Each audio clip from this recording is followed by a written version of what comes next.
Hello. This week, and I know that it's already Wednesday evening when I'm recording this, so you're going to be getting it late. I think that we need to go over right now the expectations for the rest of the class. I have decided that the summer term does not really allow for a paper, so we're not going to have a paper. What we're going to be having is we're going to be having two more exams. So this is week 6. We've got week 7 and week 8 remaining. And so during week 7, you're going to have another midterm exam, and it's going to be very much like the last midterm exam.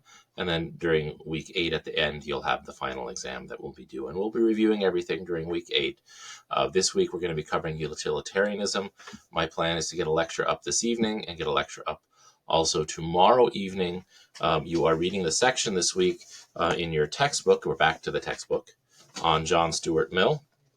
And so this is from page 235, and it's not a very long section, 235 to 255. Tonight is going to be relatively brief. We're not going to actually be talking very much about John Stuart Mill this evening.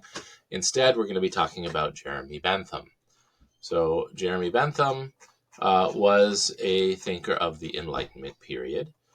He really is a contemporary of Kant. He was born on the 15th of February in 1748 in London, and then he died there June 6th in 1832. He was 84 years old. So he lived quite a long life, quite a long life. And, really, it was really a life of privilege. So he was born in 1748 in Houndstooth, London, to a wealthy family that was politically active and supported the Tory party. He was a prodigal youth. He began his study of Latin at the age of 3, and then he was playing the violin. And at the age of 7, he was entertaining his parents' guests, performing sonatas by the composer Handel at dinner parties. He went to Queen's College at Oxford at the age of 12. He completed his bachelor's degree in 1763 and his master's in 1766. And then he embarked upon a study of law. One of the interesting things that he did in his legal career is after the American Declaration of Independence in 1776, the British government did not issue an official response but hired a pamphleteer to publish a rebuttal. The 130-page rebuttal was distributed in the colonies. And it was called A Short Review of the Declaration, and it was actually written by Jeremy Bentham. So this is what he did. He is known primarily as the founder of utilitarianism, and he really is kind of interesting because he's kind of got something of a life after death. So one of the things that he was known for was the helping to establish the University of London, and he was on the governing board there. After he died, he had his body preserved, and it was in his will that he still wished to serve on the college board. And so when the board met, they would wheel out his body, and the British would record him judiciously as present but not voting. Unfortunately, there was an error done in the embalming, and the head did not get preserved. And so later, the head was replaced with a wax facsimile, but the body is still currently on display there at the college. If you Google Jeremy Bentham's body, I'm sure that it will be, won't take very long before you find a picture of it. In any case, He was famous for utilitarianism. One of the other things that he was somewhat famous for was his work on the what is called the panopticon. So the panopticon is a idea of a prison reform where you would have the cells kind of situated around in a circle, and then inside the center of the circle you could have one or just a few guards who the idea is that they could look into any of the cells at any time. So it was like an idea of surveillance, and that was ultimately not successful, right? But Bentham, not surprisingly, like um, our earlier consequentialist Epicurus was an atheist. So Bentham was an atheist, um, and he coined this concept that he called the principle of utility, or the greatest happiness principle, right? Where he looked at the consequences of an action, right? Um, by happiness, he understood a predominance of pleasure over pain. So this was sometimes also called the hedonistic calculus. And so in his introduction to the principles of morals of legislation, he wrote it this way. He says, nature has placed mankind under the governance of two sovereign masters, pain and pleasure. It is for them alone to point out what we ought to do, as well as to determine what we shall do. On the one hand, the standard of right and wrong, and on the other, the chain of causes and effects that are fastened to their throne. They govern us all in what we do, in all we say, and in all we think. Right? So Bentham thought that these two principles of pleasure and pain were really the way to determine not only what was the best action, but also the right way to govern society. And so utilitarianism, following Bentham, has been really a moral philosophy that fits very, very well with democracy, because what it is focused on is results and quantification. And if we have results and quantification, well, then that's something that we can deliberate about, and debate about and decide on. And so what we find is that many of our biggest policy questions, even in America today, are often discussed in very utilitarian terms, right? What will be best for the greatest number of people, and what will help people to avoid pain. And so right now, as we speak this week, the government is thinking of declaring a gas tax holiday for 3 months. And the discussion really is it's around this, right? We can use this to provide relief to millions of Americans. And will it come without cost? No. Um, but the benefit outweighs the cost, right? It can do something to help Americans, the great number of Americans, but not only that, but it can do something to stem inflation, which is seen to be a great harm. And then also we have the Federal Reserve Board, right, trying to do something to fix our inflation problem. And, they are arguing about things in very utilitarian terms. Right? Inflation is something that is seen as something that brings pain to a large number of people.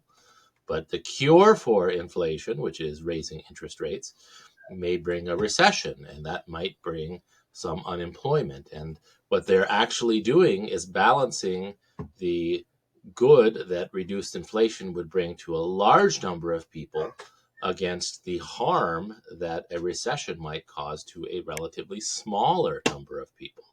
And so this contest really is part of our democratic system, right?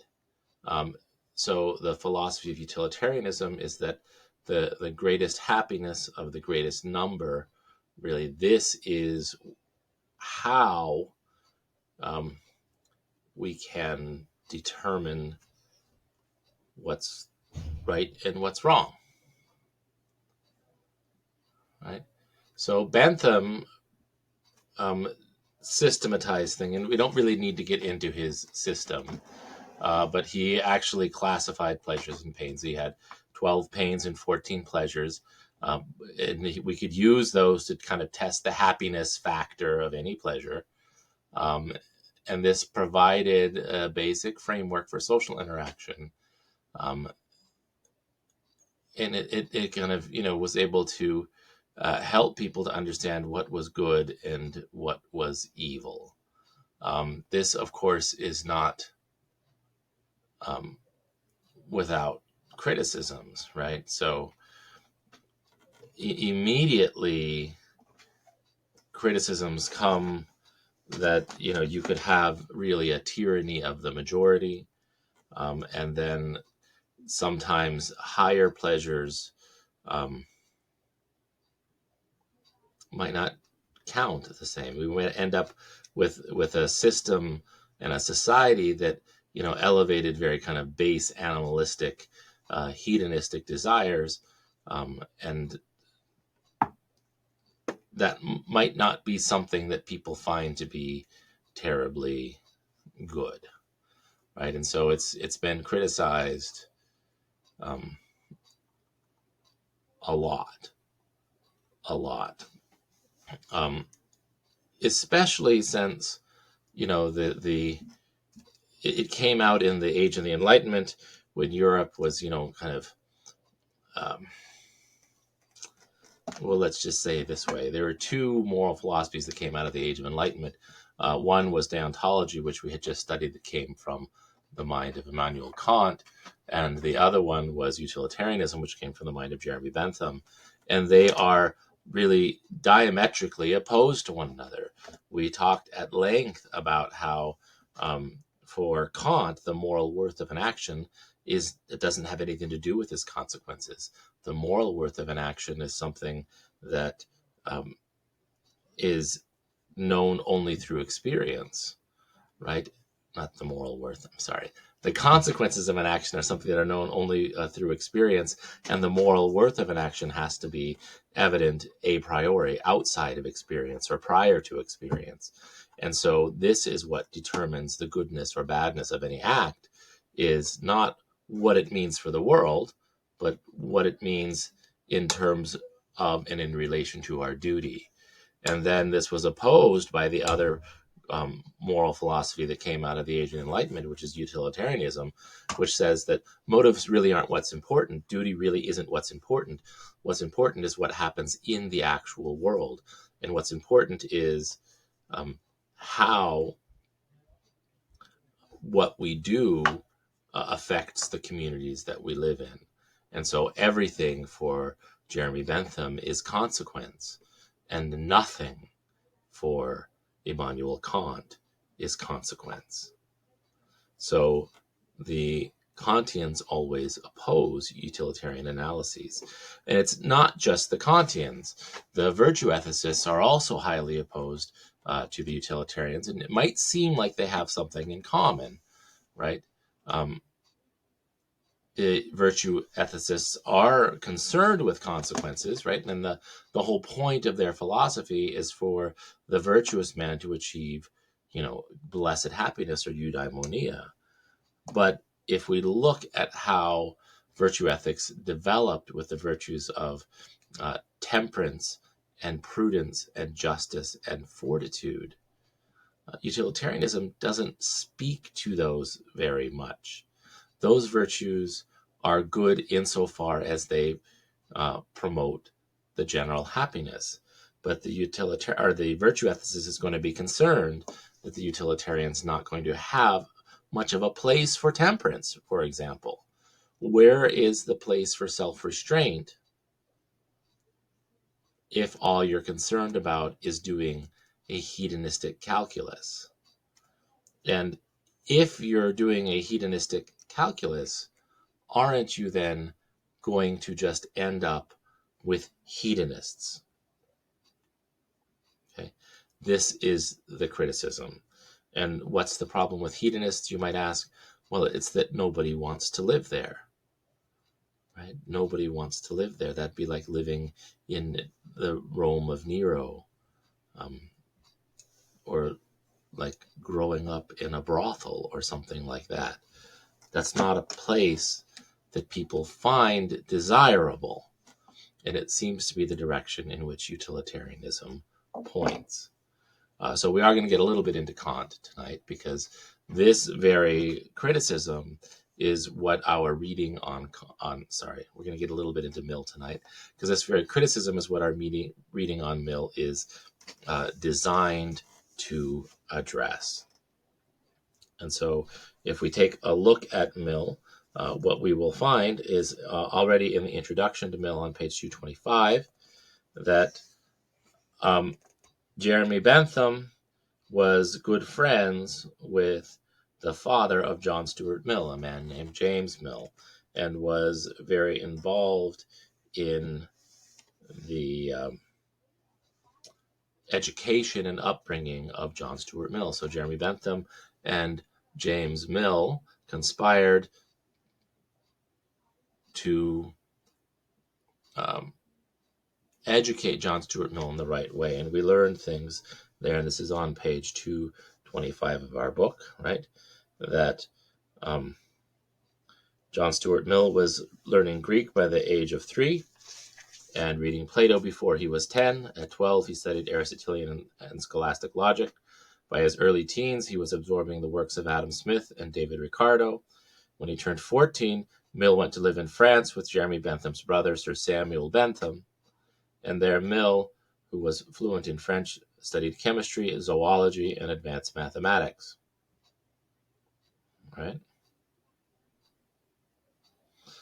He did avoid the university, and he did so because, like his mentor, Jeremy Bentham, and his brother Samuel Bentham, John Stuart Mill was also an atheist. Right? So we will see this a lot. What does religion bring? Religion brings people to the perspective that it's not just the life in this world that matters, right? There are invisible realities that are also important, and maybe afterlife realities that are also important. Of course, the atheist doesn't have any of those things, and so it is only the material realities of this life that are something that they are concerned with. Okay.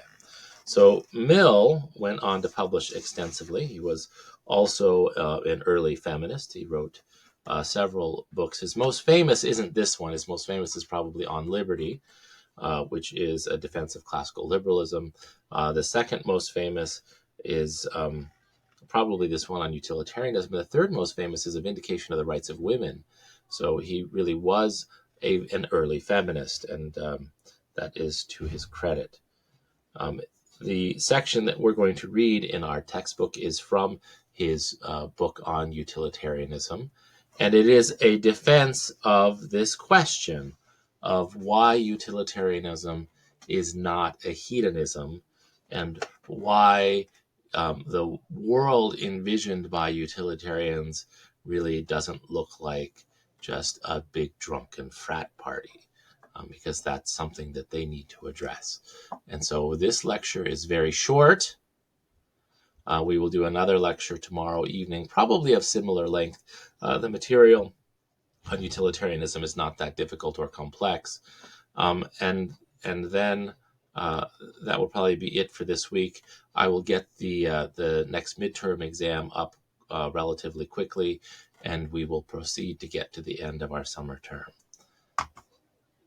All right, so we are at 19 minutes now. We'll probably have another 20 minutes or so tomorrow evening as we read through the selection on utilitarianism that is found in your textbook.